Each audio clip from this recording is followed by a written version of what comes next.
on a first date and the guy called me a so let's talk about it. Hi everybody, welcome back to my channel. In this video, I thought that we would have a look at some of the most awkward, embarrassing, cringiest, and horrible first dates. And please, if you want to, subscribe and like and comment on the video. And before anyone comes at me in the comments, yes, I am aware girls can be just as awful on first dates. It's just for some reason, guys aren't as quick to go on social media to complain about them. 2 nights ago, I went out on a date with a guy from an app and he was drinking a lot. Just really throwing him back. I think within the first 35 minutes of our date, he was like 2 to 3 drinks in. It was a lot of alcohol. I don't really drink and I don't drink on first dates, so I was stone cold sober, which was really just quite a contrast.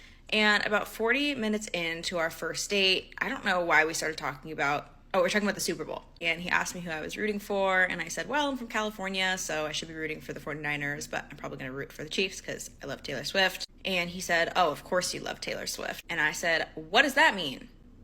And he said, bitches like you always love Taylor Swift. And I said, excuse me? And he said, yeah, like, I feel like you're just the kind of girl who would love Taylor Swift. And I said, not that. What did you just call me? And he was like, oh, I was kidding. And I said, bitches like me?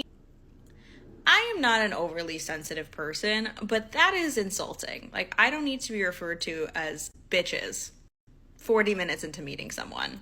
The fact that he used it so flippantly tells me that he calls women bitches all the time, and I just wouldn't want to be in a relationship with someone like that, because what if you're out somewhere and your boyfriend says, hey bitch, to a girl that he doesn't know? Like, how horrifying would that be? Not to mention the greater societal implications of men calling women bitches, but just on like a day-to-day scale. All that to say, I asked for the check and we did not go out again. I'm sure he was probably just trying to be funny, but it was just unnecessary. And I guarantee you that this is the guy that says that all women suck because nobody wants to date him. Is it strange to like a football team because of Taylor Swift?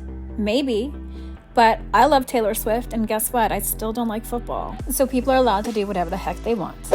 Every time I re-download Hinge, I am immediately and aggressively reminded why I stay the fuck off that app. So I matched with a guy last week. Conversation's good. He says he wants to take me out that Thursday. He sends me the place. He sends me the time. He's complimenting me nonstop through text. Everything's great. First red flag. I sent him an outfit pic of what I was wearing to a game night I was hosting. It happened to be a Drake's Her Loss album cover t-shirt. And this man texts me back and he says, oh, she's one of those. Next message, hot take, but Drake is trash. I brush it off. Maybe he just has interesting music taste. I don't know. Conversation continues here and there. Boom, it's Thursday. We get inside, he opens the door, he pulls out my seat, you know, all those good stuff. We're talking, everything's fine. I even text my roommate like, oh, he's cute, this is fun.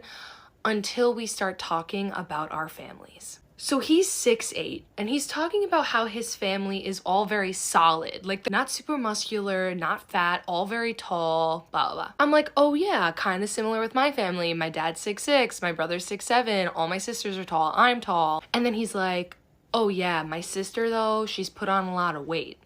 And I'm like, oh? And he's like, yeah, it's gotten pretty out of hand and we don't know how to tell her.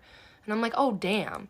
And he's like, yeah, if you look at pictures of her now and pictures of her at high school, it's crazy. Mind you, she is 28, a grown woman. You are comparing her to 10 years ago. You're comparing her to her 18-year-old self, her child self, her pre-second puberty that women have in their early 20s self. I understand if she put on some weight, but comparing her to 10 years ago is fucking insane. So of course I had to educate him on all that.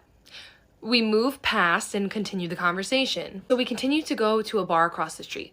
While we're walking, he pushes me over to stand on the side of the sidewalk that's closest to traffic. But he makes a remark about how doing that switch is stupid in the city because you're always switching to different streets and it's just a hassle and it's just annoying to have to switch sides. And that's when I start to notice that every single gentleman thing he was doing was performative, like on purpose so I would notice he was doing it. We're a couple drinks in at the new bar and I notice that he's trying to like flex his intelligence on me, like make me feel less than, like mention things that he doesn't think that I'll know what he's talking about. He's naming artists and different authors and quotes and movies and all that. Then we're talking about classic movies. And he's like, oh yeah, I know there's a movie for a fact you haven't seen because there's no girl I've ever met who's seen it. And no girls have ever seen this movie ever. And the motherfucker says The Godfather. This guy sounds like a real winner. How about we not fat shame our sisters on a first date? I just had the worst first date of my life. I figure I'm just gonna tell you what happened and then we're gonna try and work our way back from there. My date invited myself along with 2 other women so that he could speed up the process of finding his perfect 3-way. I met this guy on a dating app and I feel like by all reasonable measures, he was pretty much just your average guy. Literally nothing in his profile could have prepared me for what was to come. We agreed to meet at this Italian restaurant that's about 15 minutes away from my house. So I show up in my Uber and I'm probably like 10 minutes early because I just usually show up early to things. I don't know. When I get there, he's standing outside the restaurant and I recognize him from his profile. So at least he's not a catfish. You know, we say hi to each other and then he's just like, okay, let's go inside and grab our table. He made a reservation, so the table was ready right when we got there. So at least that was nice. They bring us to our table and they seat us at this 4-top, which honestly isn't that weird if you think about it.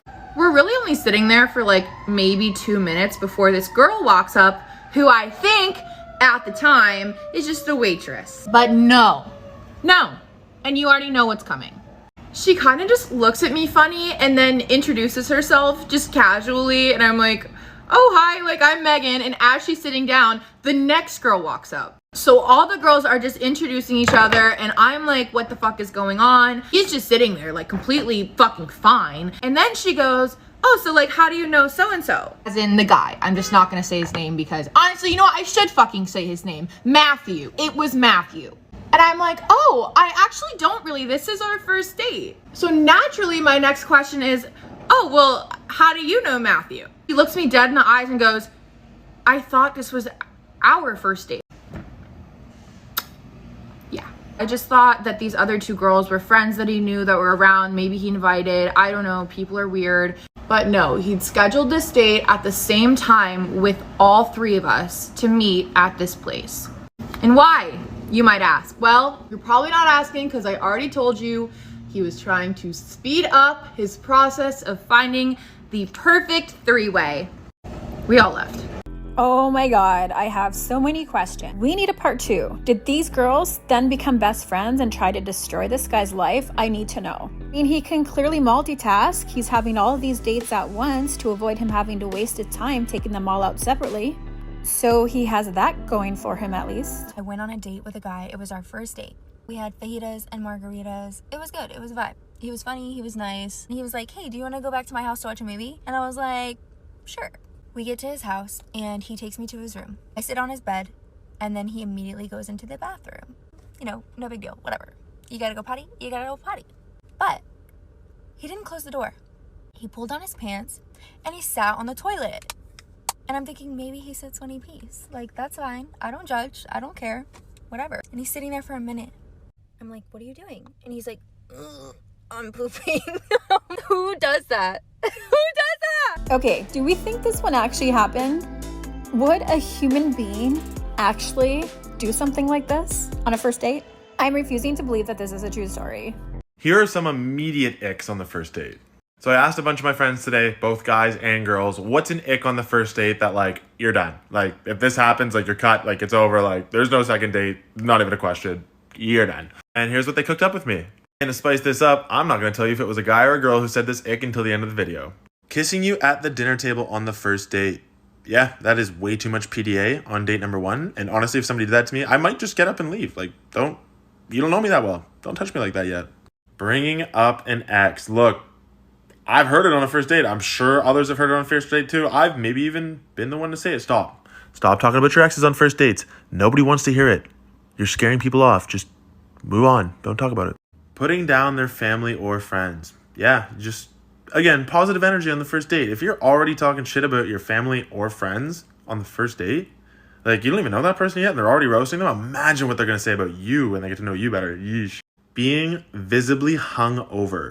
being visibly hungover. Yeah, if you're going to schedule a date and go on a date with somebody, at least show up in good standing. If you're there and like, you know, one eye's kind of like drooping and you're falling asleep at the table, or like I could smell the booze, or like your eyes are going different directions, just cancel it. Save yourself the embarrassment. Nobody wants to see that. You're just wasting somebody else's time, and big egg. And of course, showing up late, or at least if you're going to show up late, give the person notice. But man, if you don't give somebody some notice of showing up late and you just show up like 15, 20 minutes, oh, I'm fashionably late. People hate that. That's the biggest ick. And if you think you're cool doing that, you're not. You're not. This is all solid advice for first dates. And the guy who fat shamed his sister maybe should watch this before taking anyone out on a date. Story time of the worst first date that I've ever been on. It was so bad that I had to tell him to leave and get the train home because I was scared of him. This happened like over 3 years ago. This was during a period of my life where I was a little bit depresso. I've been talking to this guy on Tinder for like a good few months, and one day he was like, do you want to meet in person? You know, I'll get the train to Lincoln. He was from Nottingham. He seemed very normal over text and everything, so I was like, do you know what? I'm free, let's do it. First red flag that I kind of ignored. I shouldn't have done this. But he asked if he could stay over at my house, which is a bit weird of an ask. The first time that you like gonna meet someone. Like, what if we don't gel? Like, what if we hate each other? You know, that kind of thing. But because I was just a massive people pleaser, I was like, yeah, cool, whatever, that's fine. Like I said, he seemed very, very normal over text, nice guy and everything. Anyway, the day comes, and I meet him at the train station to pick him up. This man, he has no luggage with him. He has no bag, nothing for an overnight stay. I was like, sorry, what? Like, I'm talking about this man did not even have a toothbrush with him. Like, what was he going to do? Like, was he going to brush his teeth? Was he planning on using mine? Like, you know, what the hell? We decided to go out for some lunch. We go to Slug and Lettuce. And I notice on his hand, he's got like a cast. Not like a cast, but he's got like one of those compression things on his hand because he's obviously like sprained or broken his hand or whatever. Obviously I was like, you know, what's that about? And then he proceeds to tell me that he got into a fight with someone and hurt his hand. Red flag number 2. As we are walking down the high street to get to our lunch destination, this man starts just randomly saying that he's going to fight all these people in the street. Literally other guys that are just walking along the high street. He's there like, oh my god, he's looked at me funny, like I'm gonna go fight him.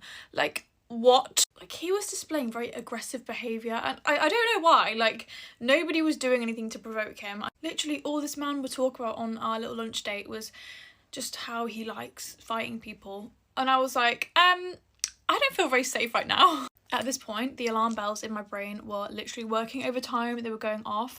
I didn't want to bring this man back to my house because I just didn't want to. Like, I had really bad feeling. But again, I was a massive people pleaser. I didn't really know what to do. This was the first time this had really happened to me. So we ended up just going on like a really long walk around the area. And we sit on this little park bench, and I just do not want to talk to him. The conversation is kind of going stagnant. Like, it's not really the vibe. I remember I was looking straight on at the river, and I could see this man sat next to me.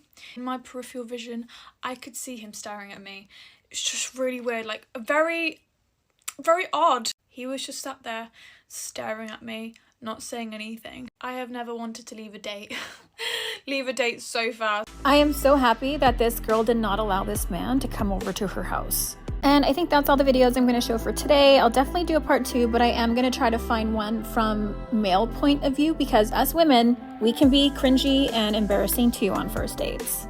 For example, I'm going to expose myself. I had a date with a guy. I was cooking. At this time, I was not a good cook, and I was making tacos. I had the hard taco shells in the oven. They burned, and then I cried. So not only could I not just bake taco shells in the oven without burning them, I cried my eyes out on a first date. What are some of your most embarrassing moments on dates? Leave a comment below. Have a great day. Thank you so much for watching.